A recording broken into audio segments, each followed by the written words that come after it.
Намираме се в дома на световно известният историк, археолог, епиграф, преподавател в Великотърновски университет, професор, доктор на историческите науки Казимир Попконстантинов.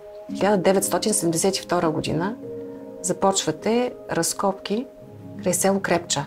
Пейде по пейде, сантиметър по сантиметър, аз успях да открия около 20 надписа.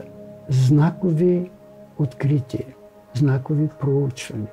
Открихме кутийката, с която са били принесени мощите. Усетих при почистването с пръсти, усетих, че има надпис. Откриваме изключително важни данни в компресиран вид. Може би за секунди бях като ням.